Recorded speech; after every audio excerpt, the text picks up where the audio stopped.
저번 시간에 이제 2장을 들어가면서 얘기를 했었죠. 기계적인 시스템과 전기적인 시스템 이 두 가지를 하겠다. 이 책이 9판까지는요. 전기적인 시스템, 기계적인 시스템 이 두 개만 나왔는데요. 책이 10판으로 넘어가면서 거기에다가 기계적인 시스템 부분이 굉장히 많이 보강이 됐어요. 그러니까 기계적인 시스템 중에서도 움직임에 관련된 지금 하고 있는 요거 말고 유체에 관련된 거. 그러니까 이제 유체라고 하는 건 이제 우리가 알고 있는 액체 같은 그런 유체에 관련된 것과 열에 관련된 그 세 가지 파트, 두 가지 파트가 추가가 됐습니다. 이게 요건데 우리 그 전자과에서는 요 파트를 배우지 않아요.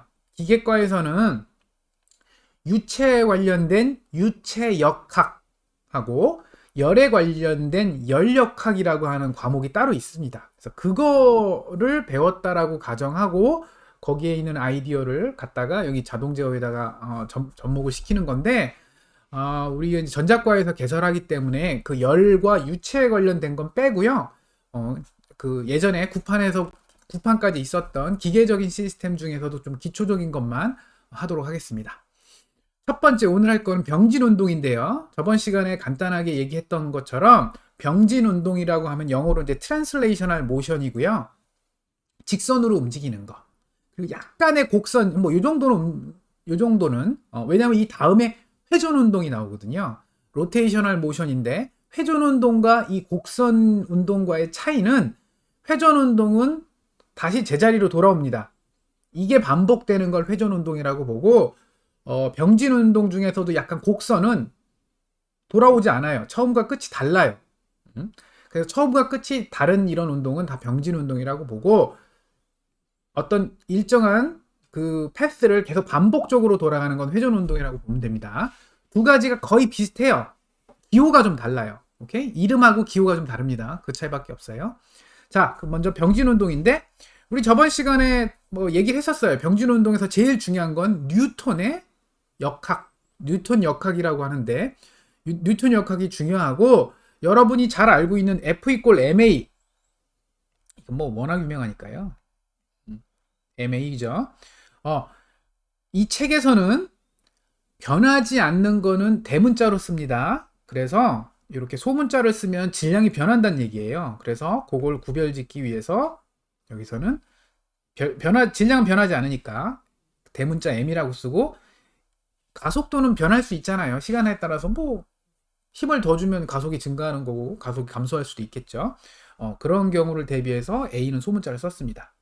그러면 힘도 변해야 되겠죠. 그래서 이렇게 대문자로 쓰면 애매하겠죠. 그래서 시간에 따라서 왜냐면 상수하고 변수가 곱해졌으면 변수여야 되죠.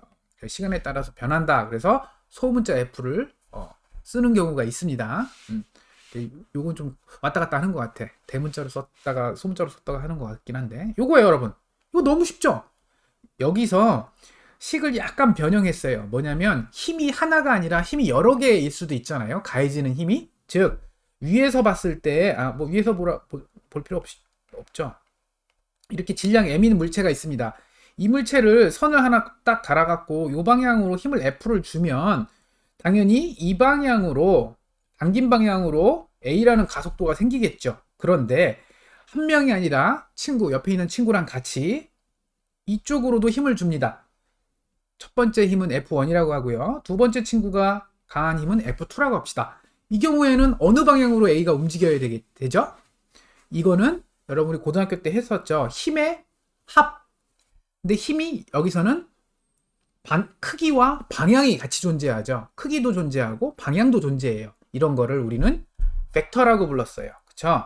그래서 이걸 벡터라고 부르고 힘 벡터라고 불렀죠. 그쵸? 힘 벡터 그 두 개의 벡터의 합은 이건 다 수학 시간에 배웠던 거예요. 이 힘의 평행한 힘. 그쵸? 같은 거죠. 같은 건데 이게 옮긴 거예요. 원점을 여기 있는 걸 여기로 옮긴 거야. 그래서 이 두 개의 요 F2와 여기서 옮겨진 F1의 합하면 요렇게 해갖고 평행사변형이 돼갖고 요렇게 요 방향으로 가속도 여기는 뭐 A1이라고 하면 이건 A12 이렇게 생각하면 되겠죠? 힘 F1과 힘 F2가 동시에 가해져서 발생하는 A. 그러니까 뭐예요? 방향이 바뀌죠? 당연히 힘도 바뀌겠죠? 그러니까 이런 식으로 가해진다라는 의미를 표현하기 위해서 힘이 하나가 아니다. 여러 개다. 그래서 여기서는 시그마를 썼습니다. 시그마를 써서 여러분 힘들이라는 의미겠죠. 힘이 여러 개. 힘들을 합해서 벡터적으로 합하라는 얘기겠죠. 합해서 그 힘 벡터를 구하면 합벡터를 구하면 그 방향으로 가속도가 생긴다. 질량 m은 뭐 이거죠. 오케이? 그리고 여기서 이 기계적인 병진 운동에서 물리적인 요소가 세 가지가 있다라고 봅니다. 그러니까 실제 이 병진 운동을 일으키는 요소들, 실제 그 물질들, 물체들, 요 세 가지가 있다라고 보는데 질량, 금방 한 요 m이죠. 요거. 그다음에 스프링. 여러분 잘 아는 스프링 이거 이렇게 꼬여 있는 거 이거 스프링 이거 이 스프링 우리는 이거를 K라고 많이 표현을 합니다. 그다음에 마찰. 여러분 잘 아는 거 있잖아. 마찰. 그거 마찰. 이게 뭐 정지 마찰, 뭐 운동 마찰 그거 고등학교 때 배웠던 거. 여기서 마찰은 B라고 표현을 많이 합니다. 오케이? 요 세 가지 요소가 이 병진 운동, 그러니까 움직이는 물체들을 쪼개요. 세부적으로 막 쪼개면 결국 이 세 가지로 다 표현할 수 있다. 마치 우리 전기 시스템에서 우리가 하는 전자공학에서 모든 회로를 막 쪼개다 보면 결국에는 저항, 인덕터, 캐패시터 요 세 개 아니냐. RLC라고 하는 그 세 개로 다 쪼개질 수 있다. 요 세 개를 조합하면 트랜지스터가 되고 요걸 또 조합하면 뭐 컴퓨터가 되고 이걸 또 조합하면 뭐 큰 시스템이 되고 이런 전기 시스템이 된다. 이런 컨셉이에요. 그러면 기계적인 건 이 세상에 움직이는 모든 거는 요 세 가지로 표현 가능하다. 질량, 스프링, 마찰. 이렇게. 오케이? 자, 그러면 각각의 요소에 대해서 배워야 되겠죠. 왜냐면 우리 회로 이론 때 잘 보면 저항 배우고 나서 V는 RI 이거 배웠죠. ohm의 법칙. 그 다음에 인덕터 인덕터 L은 V는 L DT분의 DI 그거 배웠고 캐패시터는 어떤 겁니다. 그리고 나서 캐패시터에 관련된 식 I는 C DT분의 DV 이렇게 배웠잖아요. 그러면 그 요소들을 조합을 해야 된다라고 그랬죠. 그 조합하는 방법은 키르호프의 전압법칙, 키르호프의 전류법칙 그거잖아. 그걸 좀 변형한 게 막루 해석법, 마디 해석법 뭐 이런 거였잖아요. 그게 회로 이론 앞부분의 전부였어. 그치? 그래서 RLC가 섞여 있는 회로에다가 전압을 가하면 뭐 전류가 어떻게 변합니까? 뭐 그런 거 배운 게 회로 이론이라고. 그게 기본이고. 우리 기계적인 요 시스템 어떻게 배우겠어? 기계과 학생들이 어떻게 배우겠어? 이거예요. 세상의 모든 움직이는 거는 질량, 스프링, 마찰로 다 표현됩니다. 그러면 질량은 어떤 성질을 갖고 있습니까? 그게 바로 F = ma. 아까 설명한 F = ma. 이게 질량에 관련된 식이에요. 이 식은 이해야. 그 다음에 스프링에 관련된 식은 이거야. 이게 질량에 관련된 식이죠. F = ma. 그 다음에 스프링은 이거예요. F는 ky. 설명해 줄게요. 그 다음에 마찰은 뭐예요? 마찰은 마찰은 세 가지가 여기 있다라고 배우는데 우리도 저 고등학교 때 배웠을 때 마찰은 두 가지로 배웠잖아. 정지 마찰, 운동 마찰. 그치? 근데 여기서는 기본적으로 움직이는 걸 가정하고 하기 때문에 정지 마찰은 신경 쓰지 말고 일단 움직이는 마찰 중에서 이제 우리는 운동 마찰 하면 그냥 하나만 배웠거든요. 운동 마찰은 움직일 때 발생하는 마찰입니다. 끝이었는데 그래도 우리 대학교잖아. 그럼 이제 움직일 때 발생하는 마찰을 또 더 쪼개요. 두 가지로 배워요. 점성 마찰과 플럭 마찰. 금방 할 거예요. 아무튼 마찰에 관련된 식은 이거야. 끝. 그럼 뭐겠어? 움직이는 요소는 세 가지. 질량, 스프링, 마찰이라고 배우고 질량을 표현하는 운동 방정식. 그다음에 그 스프링을 표현하는 운동 방정식. 그다음에 저 마찰을 표현하는 운동 방정식. 요 세 가지를 배우고 그다음에 어떻게 하겠어요? 이 세 가지를 우리 회로 이론에서 어떻게 했어요? 뭐 저항을 하나 달고 병렬로 달고 뭐 직렬로 달고 이렇게 달아갖고 회로를 구성하고 거기다가 입력으로 전압을 가하면 전류가 어떻게 변하지? 그걸 푼 거잖아. 여기서 뭐 어떻게 하겠어? 똑같아. 질량과 여기 뒤에 보면 여기 이렇게 돼 있죠? 이거잖아요.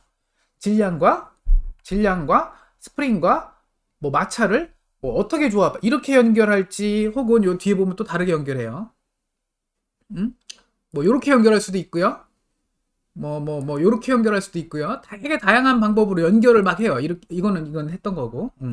이게 다양하게 연결을 하는 게 우리 RLC에서 우리 이제 그 전기 회로에서 배우는 그거랑 똑같잖아요. RLC 우리가 뭐 직렬로 저항 캐패시터 인덕터를 직렬로 연결할 건지 저항 캐패시터 인덕터를 병렬로 연결할 건지 이런 거잖아. 연결하고 나서 그다음에 뭘 해석했어? 우리 전자 회로 이론에서는 전압을 가하죠. 그 경우에 변하는 건 전류가 변하죠. 그럼 기계에서는 어떻게 배우겠어? 기계에서는 힘을 가해요. 움직이는 시스템이니까 움직이는 시스템은 계속 움직이는 이런 기계 시스템은 우리 또 뉴턴의 운동법칙 중에 되게 중요한 게 있지. 관성이라고. 움직이는 애는 계속 움직이려고 하고 정지한 애는 계속 정지하려고 한다라는 게 우리 관성이잖아요. 그러니까 결국 뭐야? 이 질량, 스프링, 마찰이 이렇게 구성되어 있는 애가 만약에 힘을 가하지 않으면 얘는 영원히 가만히 있어요. 그럼 어떻게 해야 돼? 움직이게 하려면 힘을 가해야 돼. 마치 RLC로 구성된 회로에다가 전압을 가하지 않으면 전류가 흐를 이유가 없잖아. 그치? 그럼 거기에 전류를 흐르게 하려면 전압이라고 하는 입력을 가해야죠. 기계적인 시스템에서는 움직이게 하기 위해서 힘을 가해요.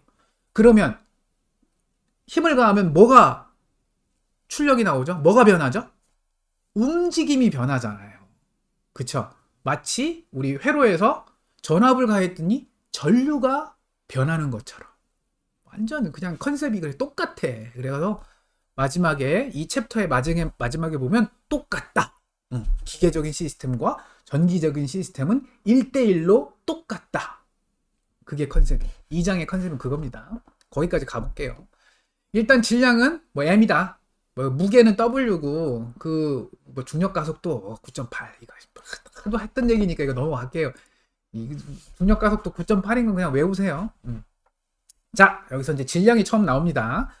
질량은 F는 ma예요. 그러니까 F 이퀄 ma니까 그거를 좀 다르게 써봅시다. a라고 하는 게 가속도잖아요. 가속도의 의미는 여기서 이 책에서는 가속도는 시간에 따라서 변한다라고 해서 이렇게 괄호치고 t를 써요. 근데 뭐 가끔 빼먹기도 해요.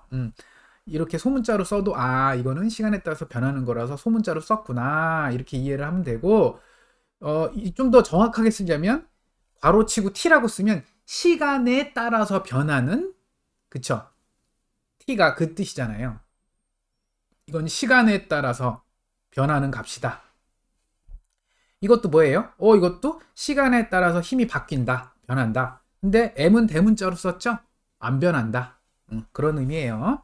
그러면 우리 가속도 배웠잖아. 이거 수학에서 배웠나? 물리에서 배웠나? a는 뭐예요? 가속도는 뭐를 미분하면 저기 가속도가 되죠? 바로 속도죠. 속도도 근데 시간에 따라서 변하는 거죠. 이렇게 쓰면 되고요. 근데 속도는 그럼 다시 이렇게 쓰고요. 속도는 또 뭐의 미분이죠? 속도는 위치를 또 미분하면 되겠죠. 근데 위치가 변하는 정지해 있는 위치를 미분해봐야 뭐 그거지. 그치 변위. 우리 서현 학생 아주 정확한 이름을 썼어요.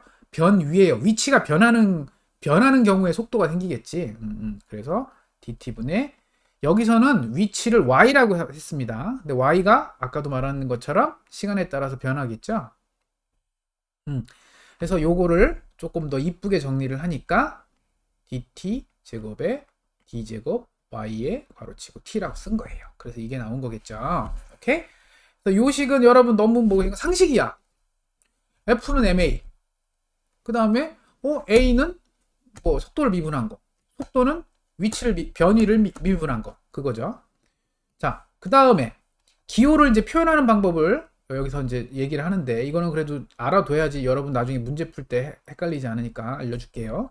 여기서는 질량을 그냥 네모 박스로 그립니다. 여러분 블럭이랑 다른 거예요. 1장에서 그 피드백 할 때 블럭 설명했는데 그거랑 다른 의미입니다. 얘는 그냥 물체를 뜻해요. 물체. 질량 m이라고 하는 그 질량을 갖고 있는 물체 덩어리예요. 물체 덩어리. 그리고 여기서 나가는 이 화살표는 무슨 신호가 여기서 나온다 뭐 이런 의미가 아니라 내가 힘을 이 방향으로 가한다. 그러니까 마치 여기다가 이런 거라고 생각하면 돼요. 이런 질량 덩어리가 있고 내가 여기다가 선을 쇠선 저기 늘어나면 안 되니까 되게 늘어나지 않는 그 철선 같은 거를 여기다 이렇게 연결했다. 연결해서 철선 같은 걸 연결해서 내가 이 방향으로 당긴다. 그렇게 생각하면 편해요. 알겠죠? 그럼 내가 그렇게 당기면 내가 힘을 F를 가해서 당기면 어떻게 된다고요? 질량이 움직이죠. 어떻게? A라는 가속도를 갖고 움직이거나 속도가 증가하거나 혹은 뭐 감소할 수도 있고 그 다음에 변위가 두 번 미분한 상태로 바뀔 수가 있겠죠. 그래서 그러면 어디? 질량이 어디가? 기준을 힘 가한 요 부분을 잡습니다. 요 부분이 이렇게 이 방향으로 움직인다. 이런 의미예요. 아니 근데 여기가 이만큼 움직이는데 뭐 여기는 그러면 뭐 반대로 움직여? 그럴 순 없잖아. 그러니까 왜냐하면 여기서 말하는 질량은 한 덩어리로 움직인다는 의미거든요. 그래서 이거는 이렇게 표현해도 돼요. 그러니까 여기를 이렇게 가운데를 이렇게 표현해도 상관없어요. 요 끝을 해도 상관없어요. 뭐 여기를 해도 상관없어요. 뭐 가운데 여기를 이렇게 해도 상관없어요.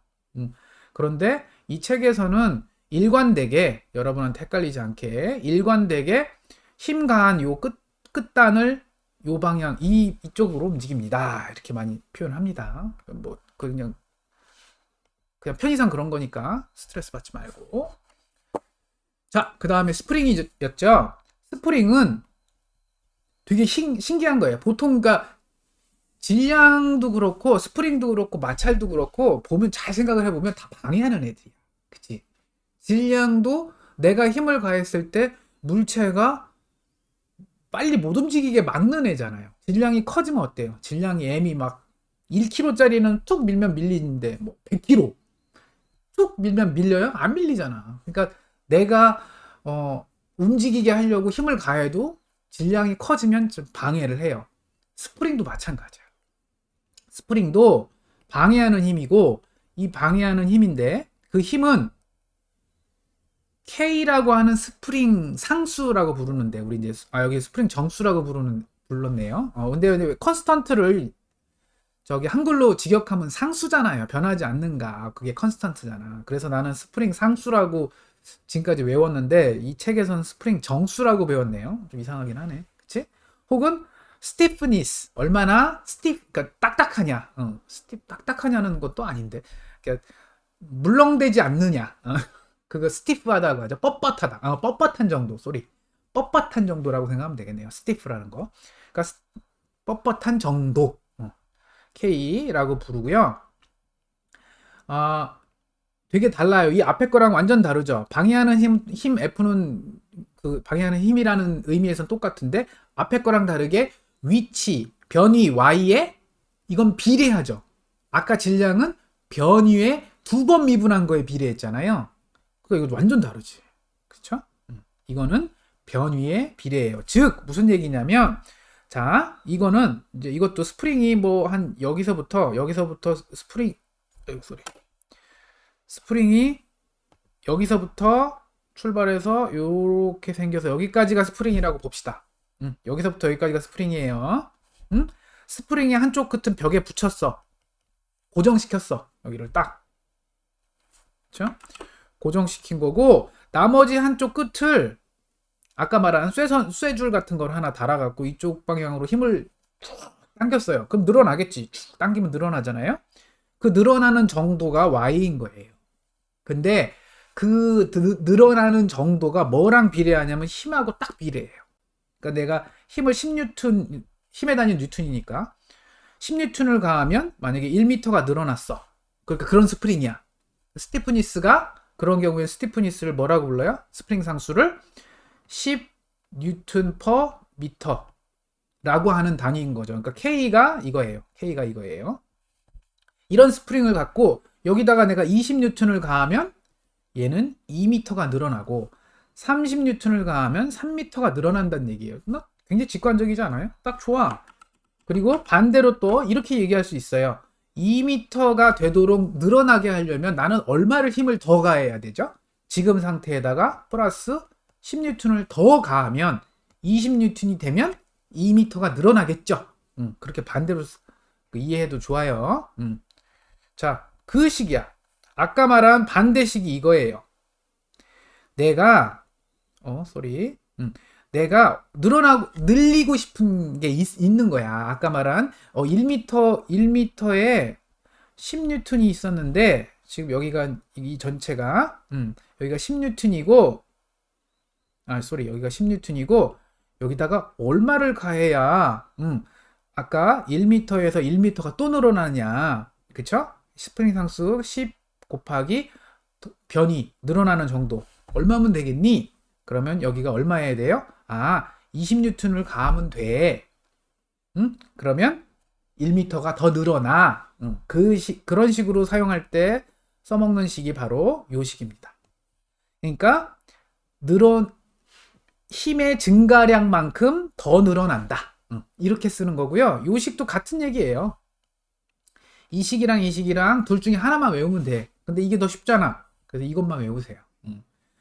이거는 근데 솔직히 말하면 여러분 이거 초등학교 때도 했었어요. 그 스프링 저울이라고 알아요? 스프링 저울? 그 초등학교 저기 과학 시간인가 그때는 이름이 물리가 아니었죠? 과학 시간인가? 그때 뭐 스프링 저울 해갖고 뭐 스프링을 하나 갖고 오세요. 그 스프링에다가 1kg를 다니까 이만큼 늘어나요. 그래서 표시하게 하죠. 벽이나 어떤 이런 데다 표시하게 하죠. 그 다음에 여기다가 2kg를 달아보겠습니다. 2kg를 딱 달면 2배가 늘어나. 그러면 거기를 이렇게 표시를 해. 그래서 원래에서 이만큼 늘어났는데 1kg를 달았을 때 요만큼 1kg를 달았을 때 요만큼 늘어났었는데 2kg를 달면 이거보다 이만큼 더 2배만큼 늘어납니다. 그거야 그 얘기야. 오케이? 자, 그다음에 마찰이죠. 마찰은 여러분 잘 아는 정지 마찰, 운동 마찰 배운 거 기억나죠? 그거랑 조금 달라요. 조심하세요. 그러니까 기본적으로 마찰은 방해하는 건 맞아요. 움직이는 걸 방해하는 존재야. 그런데 정지에 있는 걸 계속 정지하게 하는 마찰이 있어요. 그게 정지 마찰이야. 그거는 똑같아요. 그건 여러분이 고등학교 때 배웠던 그 정지 마찰 기억나요? F 이퀄 뮤 mg? 정지라는 뜻에서 여기 S 이렇게 붙였잖아. 스태틱. 응? F 이퀄 뮤 mg. 아직도 외우네. 세상에. 그러면서 여기 뭐 뮤S라고 되어 있는 뭐 바닥이 있습니다. 이 위에 질량 M인 물체가 있습니다. 이 경우에 움직이기 전까지 요 힘 F는 얼마일까요? 뮤 mg 뭐 이렇게 외웠잖아, 여러분. 이걸 움직이게 하려면 얼마 이상이어야 되죠? 요 정지 마찰 이상을 줘야지 움직이고 정지 마찰 정해져. 이거 최대 정지 마찰이죠, 이게. 최대 정지 마찰이라고 배웠을 거야. 그치? 이 최대 정지 마찰 이하를 주면 안 움직여요. 그러다가 이 최대 정지 마찰 이상으로 내가 힘을 밀면 이 힘이 이걸 FS라고 합시다. FS보다 크면 그때부터 움직이기 시작하고 작으면 안 움직여요. 그게 최대 정지 마찰 해갖고 막 UMG 맨날 외웠던 그거야. 그치? 그거랑 조금 다른 얘기야, 여기서는. 그러니까, 그때랑 이름 똑같으니까 똑같은 거 아닙니까? 그거 아니야. 자, 여기 우리 이제 기계과 학생들은 당연히 이렇게 배우고, 우리 전자과 학생도 상식으로 알아야 될 게, 마찰은 세 가지가 있다라고 봐요. 점성 마찰, 정지 마찰, 쿨롱 마찰이라고 세 가지를 보는데, 이 중에 우리는 주로 움직이는 것만 생각하니까 정지 마찰은 일단 지금은 고민 안 해요. 그래서 우리 고등학교 때 그렇게 열심히 외웠던 최대 정지 마찰은 여기서는 별로 이렇게 써먹지 않아요. 여기서 써먹는 거는 점성 마찰만 써요. 이 점성 마찰은 여러분 배운 적이 없어. 고등학교 때 배운 적이 없어. 그런데 그냥 이해하기 쉬워요. 이거는 여러분 그거라고 생각하면 돼. 여러분 자동차가 갈 때 엑셀을 밟으면 엔진이 일장에서처럼 엔진의 회전수가 올라가죠. 토크가 증가하죠. 토크라는 건 회전하는 힘이거든. 회전하는 토크 힘이 가해지면 그 F가 이제 생기면 A가 상수로 존재하죠. 상수로 존재하겠죠. A가 상수로 존재하고 질량, 자동차의 질량은 m이잖아요. 그러면 둘 다 상수니까 힘도 그러니까 가속하는 힘 F, 가속하는 데 도움이 되는 힘 F는 계속 그러니까 상수로 존재한다고. 그러면 당연히 이 가속도가 상수니까 그러면 당연히 속도는 계속 증가해야 되는 거 아니에요? 그러면 자동차의 속도가 시간에 따라서 이렇게 가야 되잖아. 이게 V라고 보면. 말도 안 되지, 근데. 왜 안 되지? 왜 계속 증가 안 하지? 왜? 자동차 힘이 빠져서? 안 그래요. 뭐예요? 저 가다가 속도가 증가 안 하죠. 이렇게 되는 가장 결정적인 것 중에 하나가 공기에 의한 마찰이야. 우리는 그래서 공기 마찰이라고 안 부르고 공기의 저항 이렇게 표현 쓰는데 그게 마찰이에요. 그게 바로 이 점성 마찰이야. 공기는 우리 기체잖아요. 근데 이거를 우리는 유체라고 봐요. 기계과에서는 유체로 봐요. 유체 안에 있는 이 모든 물체들은 이 지들끼리, 그러니까 이 단위 분자끼리 마찰이 존재한다라고 보거든요. 그래서 이 공기로 덮여 있는 이 공간에서 차가 가려고 하면 이 공기하고 차 사이에 이 분자끼리 서로 이렇게 마찰이 생겨갖고 방해를 한다라고 보는 거예요. 그게 점성 마찰인 거야. 그러니까 한마디로 여러분, 이게 내가 너무 복잡하게 설명했는데 그냥 빨리 날리면 앞바람 불면 그냥 또 증가 안 하잖아. 그 얘기야, 그 얘기. 그러니까 결국 얘는, 근데 그 힘은 이렇게 점성 마찰은 이번 학기 제일 중요한 마찰인데 얘는 속도에 비례해요. 이것만 기억하세요. 속도에 비례하는 마찰을 점성 마찰이라고 부르고 우리는 이번 학기에 이 점성 마찰을 주로 하겠다. 그거 말고 뭐 하나 더 있다라고 그랬지. 쿨롬 마찰이랑 정지 마찰 설명할 거예요. 바로 이거죠. 정지 마찰은 움직이기 시작할 때 막으려고 하는 지연력, 한마디로 안 움직이게 하는 거잖아. 이거 정지 마찰 맞죠? 바로 이거죠. 여러분, 이 축을 잘 보세요. 여러분 혹시 기억날지 내가 또 여러분을 위해서 내가 인터넷에 이거 찾은 거 아니야, 여러분. 이거 고등학교 때 배웠던 건 이거죠. 축이 달라요. 그래서 이 그림하고 비교하면 안 돼. 이쪽은 내가 물체를 미는 힘이야. 내가 이쪽 방향은 내가 물체를 미는 힘이고요.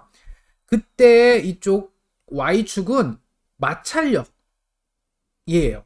정지 상태일 때는 내가 가해준 힘만큼이 그대로 움직이지 않으면 똑같은 힘으로 나를 밀어요. 반대로 밀어요. 그거를 뉴턴에서 작용과 반작용이라고 배웠어요. 움직이지 않는 물체를 내가 밀면 그 물체가 나를 똑같은 힘인데 반대 방향으로 민다 라고 보는 거야. 그런데 내가 가해준 힘이랑 이 물체가 나를 미는 힘이 반대 방향으로 똑같은 힘의 크기로 밀기 때문에 물체가 움직이지 않는다 라고 해석을 해요. 똑똑하지.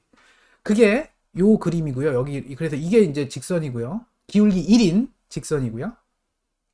그러다가 요 끝점이 바로 최대 정지 마찰 개수, 우리 저번에 아까 외웠던 μmg 그거야. 그 힘을 넘어가면 그때부터는 정지 마찰이 딱 없어지면서 움직이기 시작해요. 움직이기 시작하면 고등학교 때는 이렇게 배웠어. 그때는 공기에 대한 신경을 안 썼어요. 즉 아까 말한 점성 마찰을 전혀 신경 안 쓰고 움직이는 물체는 힘을 가해주면 움직이겠지. 그러니까 움직이기 시작하면 마찰이 어떤 정해진 마찰의 상수라는 마찰로 일정하게 반대 방향으로 방해를 한다 라고 봐요. 그걸 우리 운동 마찰 개수라고 했고 뮤 뭐라고 배워서 상수니까 그냥 뮤 곱하기 상수 딱 썼죠. 값이 딱 상수죠. 왜냐면 상수잖아요, 여러분. 이렇게 배웠다. 그런데 지금 여기서 배우는 거는 전혀 그거랑 상관없는 걸로 봐요. 오케이? 그래서 이 정지 마찰은 이때의 그 정지 마찰하고 같은 얘기예요. 같은 컨셉이야. 즉 여기서는 축이 다르죠? 축이 달라요. 여기는 힘이고 요거는 속도예요. 이쪽 X축은 속도야. 즉 속도가 0이다? 움직이지 않는다는 얘기죠. 움직이지 않을 때 정지 마찰은 요 상수다. 이건 뭐예요? 이거는 최대 정지 마찰을 표현한 거죠. 그런데 그걸 쓸 때 요렇게 썼어요. 여러분 이거 저 수학 기호에서 조건을 이렇게 써야지. 수학 기호에서 조건을 나타낼 때가 이거죠. 이게 쓰고 뭐 어쩌고 쓰고 이렇게 쓰면 이거 조건이지. if 만약 속도가 y에다가 위에다가 머리 점 찍으면 이게 무슨 뜻이? 이게 y에 점 찍었다는 의미가 이게 이거랑 같은 의미죠. 이게 같은 의미예요. 이게 쓰기 너무 귀찮으니까 사람들이 그냥 점 하나 띡 찍는 거야. 미분이 0이다. 즉 이건 뭐예요? 속도가 0이다. 움직이지 않는다. 이런 의미죠. 움직이지 않을 때 일정한 크기, 즉 fs라고 하는 일정한 크기를 갖는다. 스태틱이라는 의미로 s를 쓴 거예요. 일정한 힘을 정지 마찰력을 갖는다. 그런데 여기다가 플러스 마이너스 앞에 기호를 붙였다. 그 얘기는 뭐냐면 움직이는 방향의 반대 방향이라는 뜻으로 이렇게 플러스 마이너스라고 한 거예요. 그러니까 언제 플러스예요? 내가 힘을 이렇게 물체가 있을 때 내가 힘을 이쪽으로 가면 이 방향으로 마찰이 그러니까 내가 힘을 이쪽으로 가면 마찰력은 반대 방향으로 할 거고 내가 이쪽으로 이렇게 가면 또 반대 방향으로 FS니까 그쵸? 그럼 내가 이 방향을 플러스 방향으로 하면 이쪽 방향은 마이너스 방향이잖아요. 그러니까 플러스도 될 수 있고 마이너스도 될 수 있다. 단 움직이는 거를 봐서 그거의 반대 방향으로 상수로 존재한다. 그런 의미로 이렇게 식을 써준 거야. 그러니까 얼핏 보면 이게 내가 고등학교 때 배웠던 거랑 너무 차이가 나는데 그렇게 생각하지 마세요. 똑같은 얘기를 어렵게 썼을 뿐이에요. 가끔 저기 책들 보면 쉬운 얘기를 어렵게 쓰는 책이 있어요. 괜찮아. 자, 그 다음에 그러니까 이거는 근데 정지했을 때만 의미가 있어서 우리는 움직이는 것만 신경 쓰기 때문에 얘는 이제 신경 안 쓸 거예요. 그리고 요 앞장에 보였던 게 요거고요. 아까 점성 마찰. 왜냐면 속도에 비례해서 그래서 이게 마치 운동 마찰력인 그림이랑 요 그림이랑 비슷해 갖고 아니야. 전혀 상관없는 거야. 응? 전혀 상관없는 거야. 오케이? 자, 마지막으로 쿨롬 마찰이라고 있어요. 쿨롬 마찰은 쿨롬이 사람 이름이죠. 그리고 우리 여러분 저기 전자과에서 전하량을 쿨롬이라고 배웠죠. 같은 사람이에요. 똑똑한 사람이라 기계과 책에도 나오고요. 전자과 책에도 나오는 거예요. 자, 쿨롬 사람 이름이고 우리 전하량 단위 그 쿨롬이랑 같은 스펠링이고요. 얘는 움직일 때 발생해요. 그러면 운동 마찰력 중에 하나네. 그러니까 얘도 운동 아니고 저기 점성 마찰 이 앞장의 점성 마찰도 그러니까 움직일 때 생기는 마찰력이니까 그것도 운동 마찰력이 종류의 하나고 또 다른 운동할 때 생기는 또 다른 운동 마찰력 중에 하나가 바로 쿨롬 마찰이에요. 얘는 다행히로 속도가 변할 때 그냥 상수로 존재해요. 상수로 존재하는데 반대 방향이야. 이것도 얘랑 같은 의미죠. 얘도 같은 의미인데 얘는 움직이지 않는 상태에서 반대 방향이라고 해서 이렇게 플러스 마이너스 써준 거고요. 얘는 움직일 때 반대 방향으로 한다라는 의미로 이렇게 써졌어요. 이거 뭐 기호는 어려워 보이는데 엄청 간단한 거죠. 속도로 나눴어. 그런데 나눠준 분모가 절대값을 씌웠어요. 그러면 이 분모는 항상 양수죠. 얘는 항상 양수죠. 이 위에는 같은 방향이면 양수고요. 다른 방향이면 음수예요. 그러면 양수하고 양수를 나누면 크기는 똑같으니까 양수하고 양수를 나누면 얘는 1이 되고요. 양수하고 음수를 나누면 마이너스 1이 되겠죠. 즉 이렇게 복잡하게 썼지만 결국에는 얘는 이렇게 쓸 수가 있죠. FC 플러스 마이너스 플러스 1 곱하면 플러스 1 FC에다가 곱하면 플러스지 뭐 마이너스 1 곱하면 마이너스 FC지 뭐 그야 같은 의미야. 같은 의미인데 얘는 정지해 있을 때 그냥 크기가 반대다. 그러니까 그치 반대다. 얘는 움직일 때 반대 방향으로 작용한다. 그거 차이가 있어요. 그래서 요 그림이 바로 쿨롬 마찰 그림이고요. 요 그림이 정지 마찰 그림이고요. 요 그림이 점성 마찰입니다. 근데 이 중에 이 세 개 중에 우리는 이번 학기에 주로 점성 마찰만 할 겁니다. 자, 그럼 다 배웠어요. RLC에 관련된 것처럼 저 스프링 그걸 다 배운 거야. 그리고 나서 자, 이제 다 배웠으니까 이제 세 가지를 묶어야 되겠죠? 묶어 갖고 한 거예요. 그러니까 뭐라고 그랬어요? 기계 쪽에서는 모든 움직이는 거는 질량과 스프링과 마찰로 다 표현할 수 있다라고 했는데 그거를 지금 이렇게 한 거예요. 벽에 이게 실제 시스템 이거야. 벽에 막대기가 하나 매달려 있어.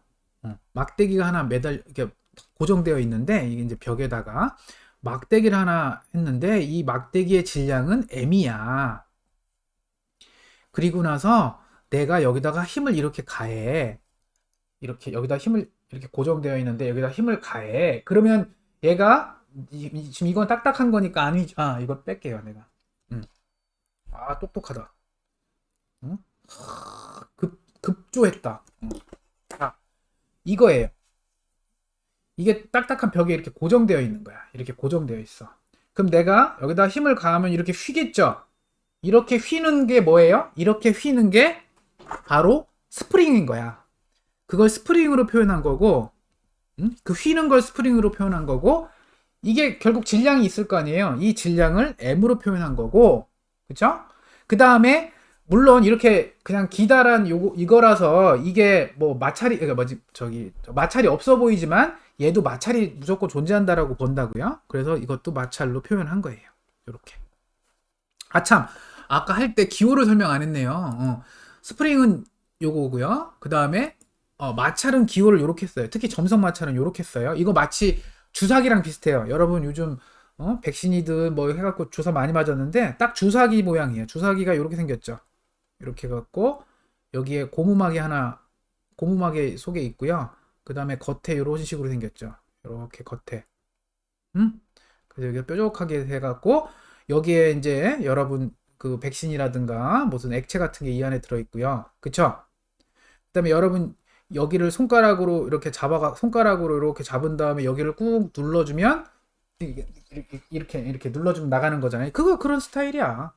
그런 모양으로 마찰을 표현한 거예요. 즉 마찰은 요렇게 이 겉에는 얘랑 연결돼 있고요. 이쪽이고요. 이게 고무마개야. 고무마개가 이쪽이랑 요렇게 연결돼 있는 거야. 그리고 그럼 이 안에 뭐가 있어요? 이 안에는 공기 혹은 뭐 액체 혹은 뭐 기름 물 이런 것들이 들어있는 거야. 그게 점성을 표현할 수 있는 물체가 이 안에 있다라고 보는 거예요. 그리고 나서 내가 이걸 당기는 거야. 한쪽을 뭐 이쪽이든 저쪽이든 당기면 얘 때문에 점성이 생겨갖고 여러분 주사기 이렇게 주사 맞은 다음에 주사기 달라고 하면 가끔 주시거든요. 나 어릴 때는 주셨는데 의사 선생님이 일회용이라고.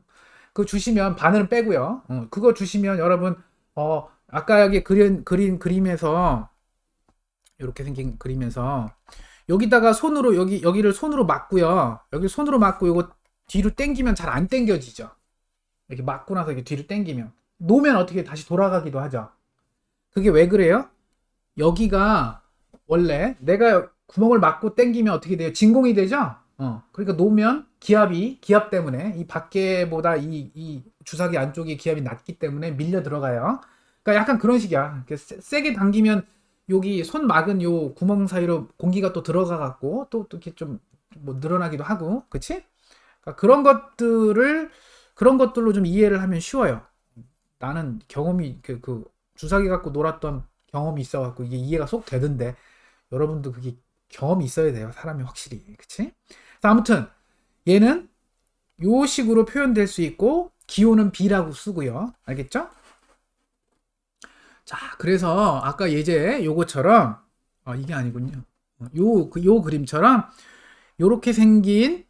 금방 요렇게 생긴 요거를 질량과 스프링과 그 다음에 마찰로 표현한 게 요 그림이에요. 두 번째 요 그림으로 이렇게 표현을 한 거예요. 오케이? 자, 이렇게 그림으로 표현한 다음에 이제 식을 써봅시다.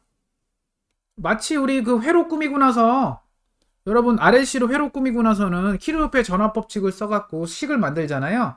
그런 느낌이에요. 그래서 여기서 자 항상 식을 쓸 때는 이 기계적인 시스템에서는 질량을 기준으로 식을 쓰세요.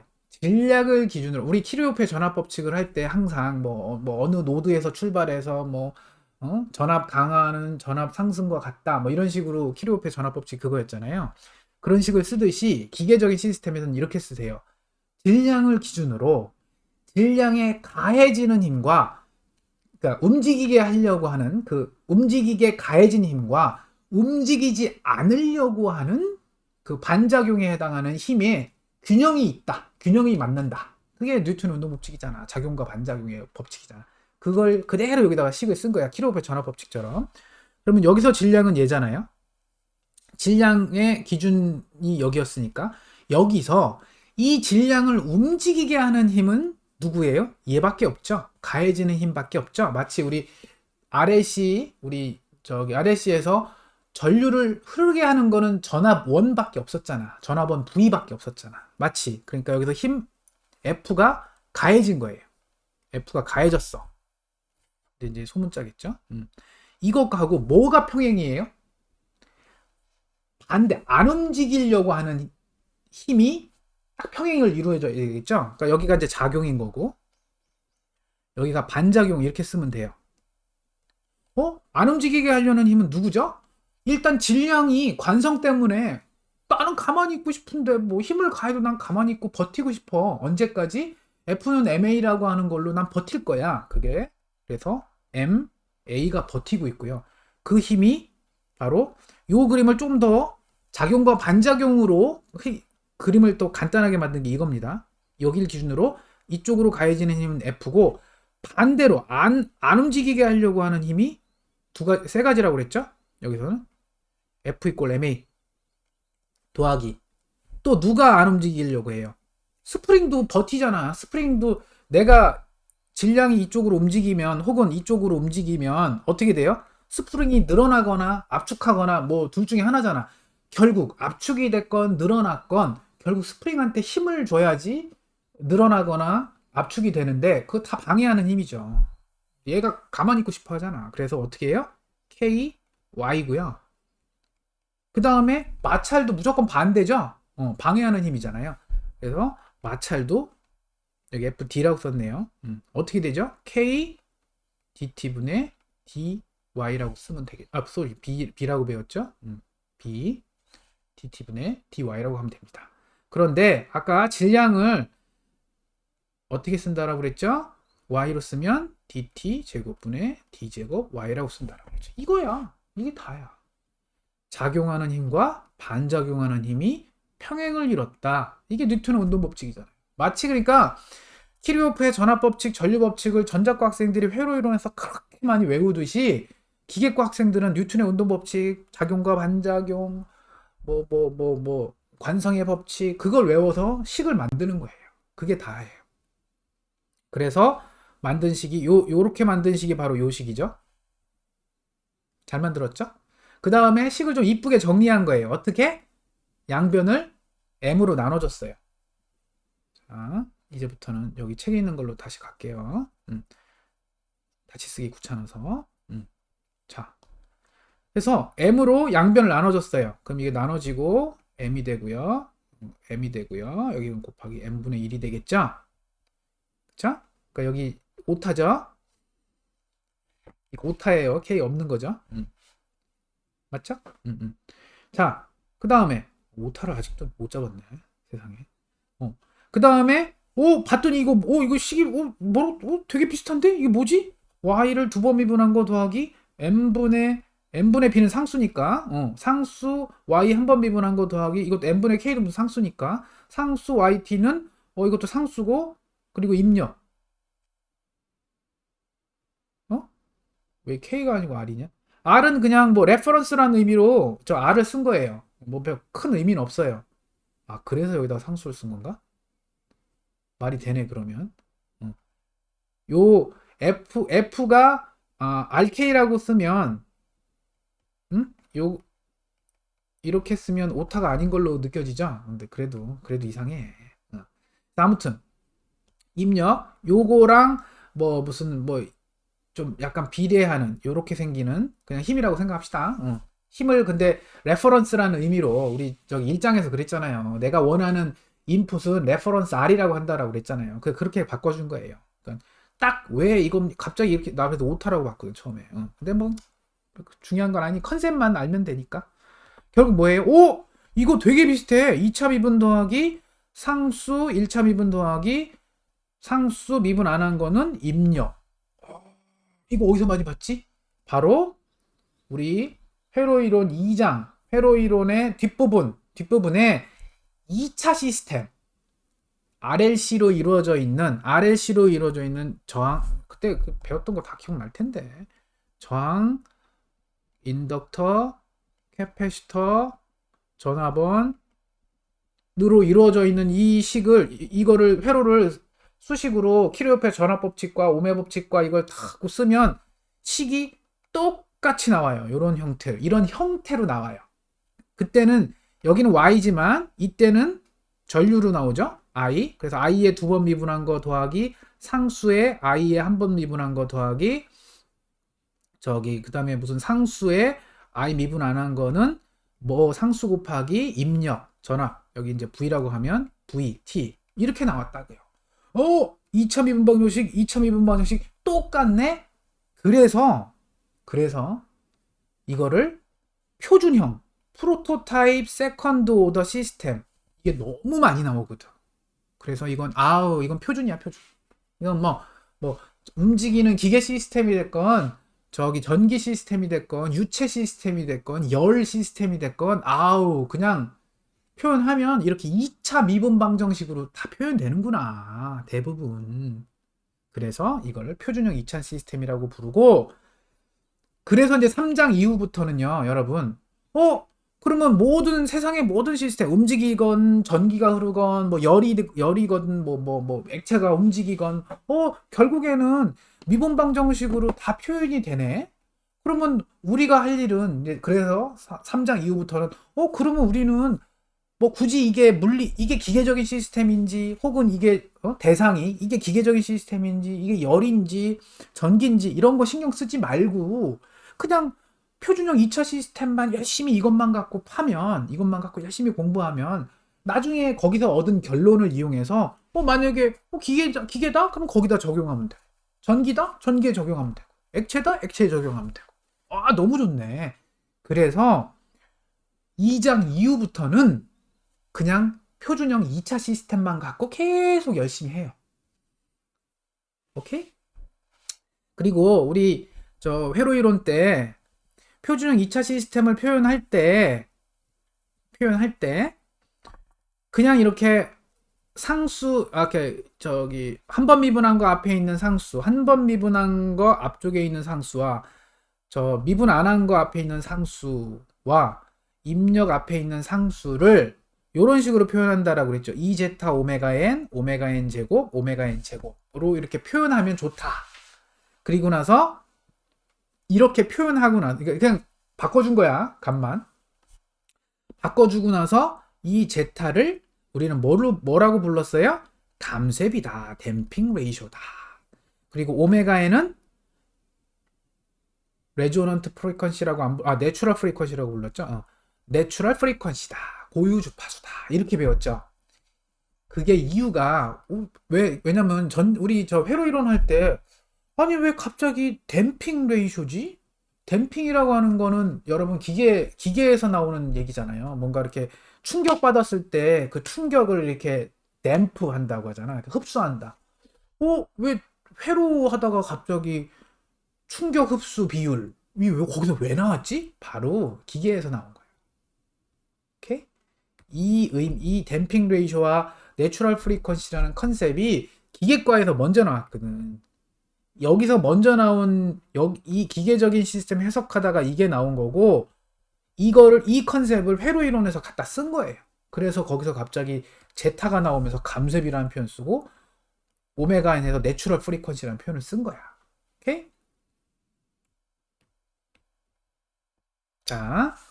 자, 그 다음에 이제 회전 운동으로 갑시다. 회전 운동 똑같아요. 너무, 이거 예제 하나 더 있네. 이것도 재밌네요. 이거는 어떻게 생겼는지 모르겠는데, 여기 벽에 스프링이 하나 이렇게 고정되어 있어요. 스프링이 있고요. 여기 질량이 하나 있네요. 그 다음에, 물론 공중에 질량이 떠 있을 순 없으니까, 여기도 이제 바닥이 있었겠지. 바닥이 있는데, 바닥과의 마찰은 0이라고 해. 그러면 여기를 그냥 그 얼음이라고 생각하면 되잖아요. 얼음 위에 질량이 하나 있어. 근데 그 질량 위에다가 질량을 또 하나 놨어. 그러면 내가 여러분 잘 생각을 해보면 우리 겨울을 생각합시다. 겨울에 빙판 위에 뭐가 있어요. 빙판 위에 뭐 있어? 썰매. 좋다. 여러분 스키장에 갔어. 그 눈썰매를 탔어. 그치? 옆에 있는 친구가 눈썰매를 하나 탔어요. 이렇게 슬레드라고 하는 이걸 탔어. 그치? 요 위에 사람이 이렇게 앉아 있어. 이렇게 친구가 앉아 있어. 딱 이거지. 바닥에 질량 M1인가요? M1이라고 하는 썰매 위에 M2라고 하는 사람이 얹혀 있는 거고, 여러분이 이 친구를 손으로 잡고 이렇게 이쪽 방향으로 힘 FT로 당기면 딸려오죠. 그 딸려오는 이유는 뭐야? 나는 썰매를 당기지 않았잖아. 그런데 나는 그 위에 탄 사람을 당겼는데 이쪽으로 오잖아요. 그러다가 여러분 장난친다고 내가 이 힘을 되게 세게 팍 세면 어떻게 돼요? 이 친구 앞으로 꼬꾸라지죠. 왜? 사람과 썰매 사이에는 마찰만 존재하거든. 내가 무슨 안전벨트를 매거나 무슨 끈으로 묶은 게 아니기 때문에 그냥 내가 썰매 위에 앉아 있는 거잖아요. 그러면 그건 마찰만 존재하는 거지.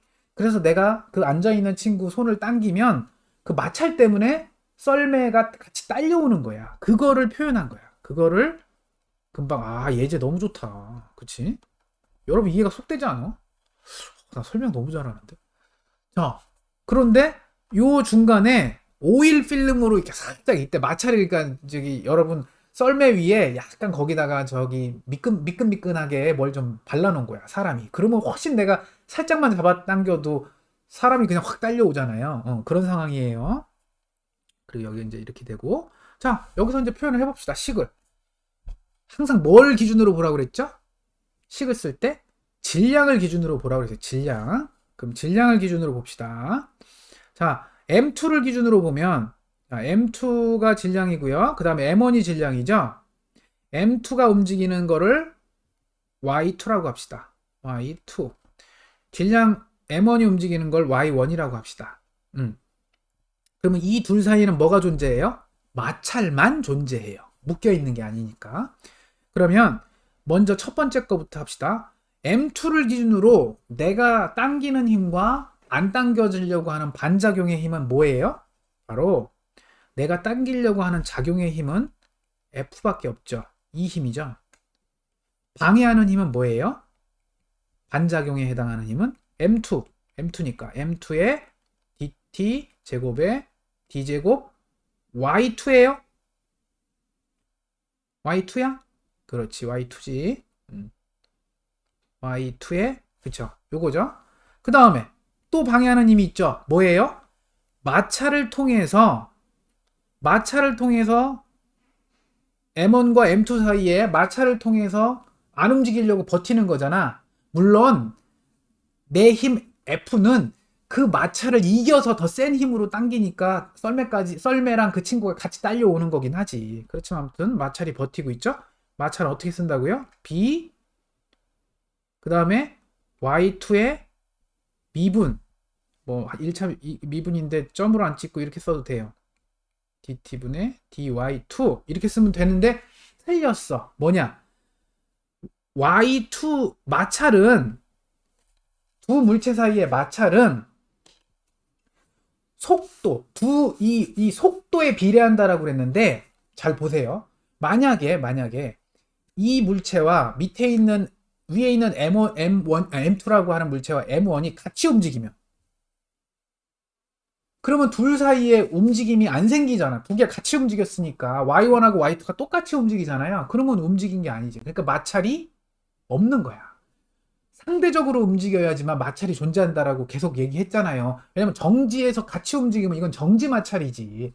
그런데 그러니까 같이 가는데 얘는 이렇게 딸려 나가는 거야. 그러면 어떻게 돼요? 상대적인 속도가 존재해야 되니까 여기서 요거를 빼줘야 돼. 뭘 빼줘요? dt, 아이고 소리, dt 분의 여기다 쓰면 가려지는구나. 오 소리.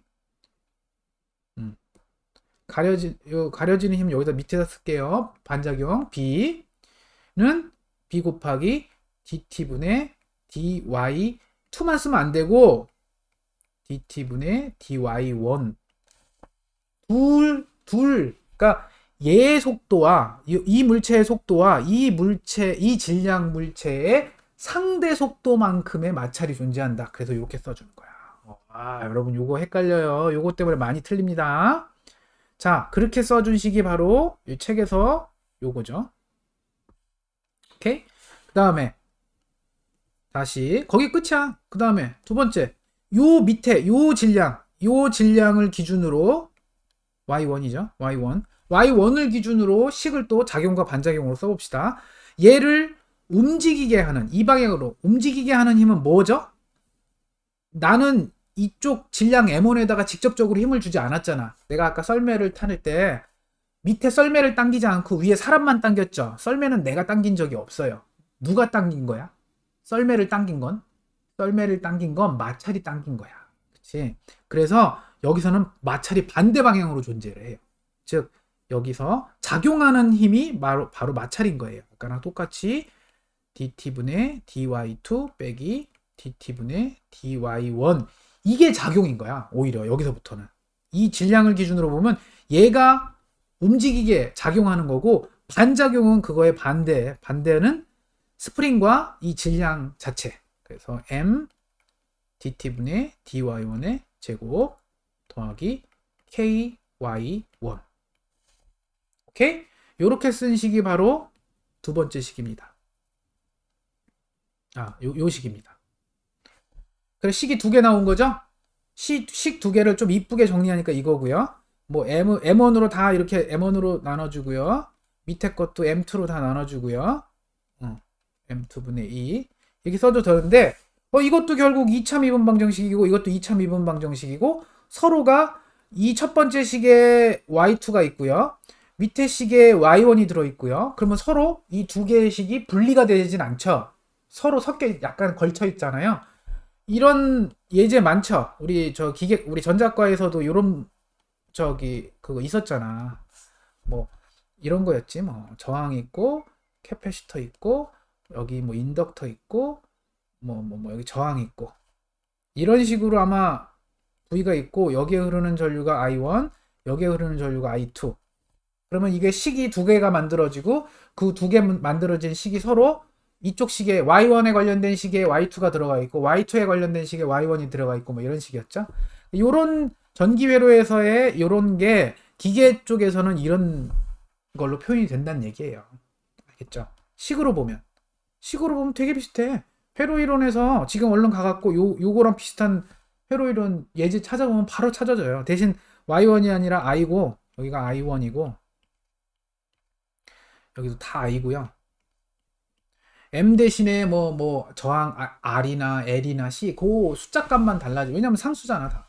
질량, 인덕터, 캐패시터, 스프링, 마찰은 다 상수잖아요. 그러니까 상수로 바꿔주면 똑같아. 전자과랑 기계과랑. 그래서 결국 식만 보면 이거 다 똑같은 식인데 똑같은 2차 미분 방정식인데 그렇게 되는 거야. 그래서 세상이 정말 신기한 거예요. 세상이 그래서 완전 다른 시스템인 줄 알았더니 식으로 이렇게 수학이 대단한 거지. 그거 얻어 보면 똑같아. 형태가 똑같아. 표현하는 그 기호만 다를 뿐이야. 와 대단하다는 생각이 들어요.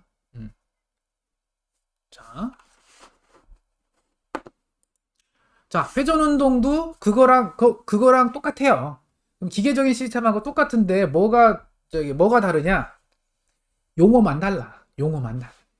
즉, 자 그래서 뉴턴의 운동 법칙이 있고요. 뉴턴의 회전 운동 법칙이 있어요. 똑같아요. 즉 힘이라는 것 여기서 이제 소문자로 써야 되죠. 움직이는 변하는 거니까. 자 병진 운동에서는 움직이게 하는 건 힘이라고 봐요. force. 그런데 회전 운동에서는 움직이게 하는 건 토크라고 봅니다. 토크. 그 다음에 그 질량이 있다라고 보면 여기에서는 관성 능률이라는 표현 써요. 여기서 말하는 관성하고 우리 아까 저기 물체 뭐 움직이려고 하는 물체는 움직이려고 하고 정지하려고 하는 물체는 정지하려고 하는 그 관성하고 여기 있는 관성하고는 다른 의미예요. 여기서는 모먼트 오브 이너셔예요. 원래라면 그 모먼트 오브 이너셔가 풀 네임이야, 영어로 보면. 근데 그거를 풀 네임을 모멘트 오브 이너셔를 완전 직역을 해버리면 관성 능률이라고 번역한 책이 있어요. 관성 능률. 근데 그게 너무 길잖아? 그래서 사람들이 그냥 관성 능률, 관성이라고 부릅시다. 그래서 관성이 돼버린 거야. 응? 원래 정확한 명칭은 모먼트 오브 이너셔예요. 그래서 여기는 이게 있고요. 여기서는 모먼트 오브 이너셔는 J라고 씁니다. 여러분 전자과에서는 J가 줄이잖아요.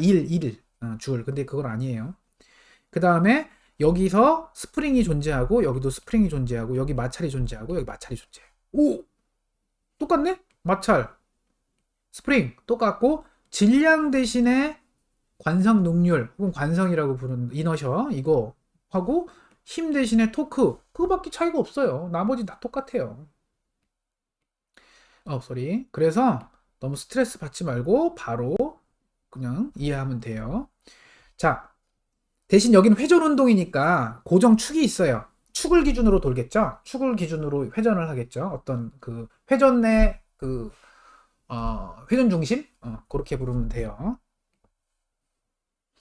자, 회전 중심이고 이거는 아까 뉴턴의 운동 법칙 F 이퀄 ma랑 너무 비슷하게 생겼죠? 왜 F 대신에 토크 쓴다라고 그랬고 질량 대신에 관성 쓴다라고 그랬고 가속도 대신에 여기는 각 가속도를 썼을 뿐이야.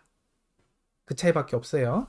그러면 다시 거기로 가서 저 병진 운동에서는 가속도라고 불렀고 여기서는 각 가속도 알파라고 합니다. 뭐 여러분 얼핏 보면 이거 A 같은데 알파예요. 그 다음에 속도를 여기 V로 했죠? 여기서는 각속도 오메가라고 부릅니다. 왜 이렇게 로마자를 좋아하는지 그리스 문자구나. 그리스 문자를 이렇게 좋아하는지 모르겠어요. 이쪽에서는 위치가 변이가 y였는데 이쪽에서는 세타라고 표시합니다. 이건 다 그리스 문자죠? 이유를 모르겠네. 왜 그리스 문자를 쓰는지 모르겠네. 자, 그러면 아까 질량하고 똑같이 여기 관성, 그러니까 모먼트 오브 이너셔라고 부른다라고 그랬죠? 모먼트 오브 이너셔. 오케이? 자, 뭐 다른 게 없어. 질량 M이 있는데 강체라고 하는 건 이제 리지드 바디라고 이제 기계과에서 배우는데요. 리지드 바디. 즉 이거는 변형이 안 되는 딱딱한 물체란 뜻이에요. 그래서 일부러 강체라는 표현을 쓴 거야. 변형이 안 되는 애예요. 그러니까 이렇게 생긴 애야. 얘는 절대 변하지 않아. 물체가 내가 힘을 아무리 줘도 얘는 뭐 변하지 않아. 뭐 찌그러지거나 늘어나거나 뭐 이런 게 없단 얘기예요. 그런 질량 M이 어떤 회전축을 기준으로 돈다면 그 돌 때는 그 이제 관성 능률이라고 하는 이너셔를 갖는다라고 봐요. 그걸 계산하는 방법이 있어요. 이거 기계과 학생들은 이 저기 관성 능률 요거 모멘트 오브 이너셔 구하는 게 적분이거든. 3번 적분해야 돼. 이렇게. 3번 적분하거든. 우리 전자과 학생들 이 적분 3번 안 봐서 우리 우리 회로 이론이든 우리 전자과 과목 중에 이거 하는 과목은 거의 없죠? 거기 있구나. 전자기하학에서 나오는구나.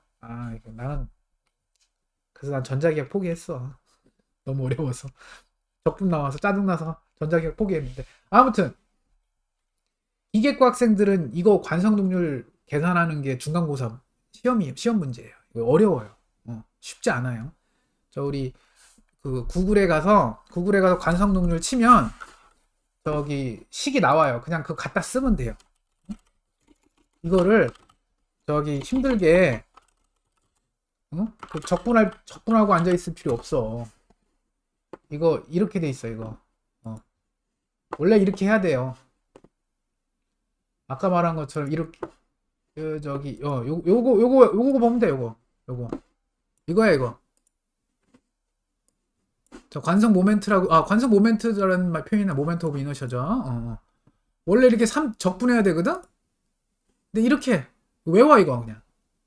기계과 학생들은 이거 J라고 안 하고 여기는 I라고 했는데 이거 다 구해요 여러분. 이거를 너무 힘들지. 여기 있는 식을 다 구한다고. 근데 우리는 안 구해도 되잖아. 얼마 좋아. 이거 저기 인터넷에 가서 찾으면 적분하는 방법 나옵니다. 우리는 안 할 거예요. 그냥 하나만 그냥 외웠어. 원통, 이런 원통이 있는데 실린더라고 부르죠. 원통이 있는데 여기를 기준으로 돌리면, 즉 이렇게 생긴 거죠. 이렇게 생긴 이 원통이 있는데 여기를 기준으로, 이 회전축을 여기를 기준으로 만약에 이렇게 돌릴 때 얘가 갖는 관성 모멘트, 관성은 2분의 1 m 그리고 여기 반지름 r 제곱이다. 그래서 같은 질량이어도 이렇게 생긴 애랑 질량이 같다라고 보면요, 이렇게 생긴 애랑 같은 질량 m이에요. 그런데 모양이 바뀌었죠. 하나는 이렇게 낄다랗게 생기고 하나는 이렇게 넓다랗게 생겼죠. 그럼 뭐가 커요? 반지름의 제곱하잖아. 그래서 얘가 같은 질량인데도, 같은 m인데도 불구하고 얘가 관성 모멘트가 더 커요. 얘는 작아요. 근데 그거는 여러분 쉽게 여러분 그건 이제 몸으로 느낄 수 있는 게, 여러분 같은 질량이어도 요렇게 생긴 거를 요렇게 돌릴 때 힘하고, 이거 별로 돌리는데 힘 별로 안 들죠. 이거 힘 안 들지. 그런데 요렇게 놓고 돌려보세요. 요렇게 돌리면 여러분 돌리는데 힘이 더 들어. 맞아? 이렇게 돌리면 힘이 더 들어. 요렇게 돌리는 것보다. 그거야. 같은 질량이잖아. 같은 질량 m인데 얘를 이 방향으로 돌리느냐 요 방향으로 돌리느냐에 따라서 완전히 그 돌아갈 때 그 내가 이 돌리려고 하는 토크 T가 달라요. 이거는 되게 조금만 T를 줘도 돈다고요. 근데 얘는 내가 되게 많은 토크를 줘야지 돌아가요. 오케이? 그거야. 그래서 질량하고 이 관성 모멘트하고 차이는 딱 그거예요. 관성은 질량의 분포까지 봐요. 질량의 그 3차원 공간에서의 위치. 응? 그래서 미소질량이라고 해요. 우리 저기 기계과에서 이거 계산할 때 미소질량이라고 하는데, 얘 아주 작은 부분이 이 회전 중심축을 기준으로 얼마만큼 떨어졌느냐를 계산한 다음에 그걸 전체를 다 x축으로 y축으로 z축으로 적분을 합니다. 그래서 아까 내가 적분 3번 해야 된다는 게 그거예요. x, y, z축으로. 근데 얘는 같은 미소질량이 얘는 여기까지밖에 안 가지만 같은 미소질량이 얘는 여기 끝에까지 가잖아요. 되게 멀리까지 가죠. 그래서 관성이 더 커요. 관성 모멘트가 더 크다라고 봅니다. 알겠죠? 자, 그건 상식으로 알아두는 거고요. 여러분 식은 이거예요. 소문자로 안 쓰네요. 대문자로 쓰네요. 그것도 희한하네. 시간에 따라서 변하는데 소문자로 안 쓰네요. 아까 내가 타워라고 쓴다라고 그랬는데 안 그래요. 좀 이상한데? 일관되지 않는데? 나 이런 거 별로 안 좋아하는데. 여기 토크 시간에 따라서 변함에도 불구하고 여기 대문자 T를 썼어요. 이건 책 전체를 손을 봐야 되겠네요. 그래서 가해준 토크는 관성 능률 혹은 관성 모멘트가 훨씬 입에 착착 붙는다. 관성 모멘트 혹은 영어로 모멘트 오브 이너샤, 관성 모멘트 J 곱하기 각가속도 하면 돼요. 즉 이거랑 되게 비슷하죠. F는 M, A랑 되게 비슷해요, 식이. 그쵸? 그래서 이 식을 뉴턴의 회전 운동 법칙이라고 해요. 이거는 그냥 뉴턴의 운동 법칙이라고 부르고. 오케이? 알파 각가속도는 각속도를 미분하면 되고요. 혹은 각변위라고 하는데요. 각도라는 표현보다는 각변위, 각의 변한 위치.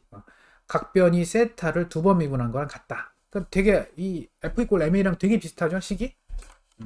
그러면 되고요. 내가 일단 옮겨놨네. 미안해요. 이거 외울 필요 없어요, 여러분. 기계과 학생들은 이 식을 외우는 것뿐만 아니라 이거 유도예요. 이게 왜 이렇게 나왔느냐? 그거 되게 머리 아파. 그거 봐. 같은 이게 구인데 혹은 반구인데 반구를 요렇게 요 방향으로 Z 방향으로 돌리니까 보통 요 방향으로 이렇게 돌리느냐 혹은 요 방향으로 놓고 돌리느냐 달라 값이 이거랑 이거랑 값이 다르잖아. 그쵸? 어. 똑같은 반구인데 어느 방향으로 회전시키느냐에 따라서 값도 달라. 이거 어렵다니까. 이건 그냥 여러분 상식이니까 RPM은 라운드 퍼 미닛.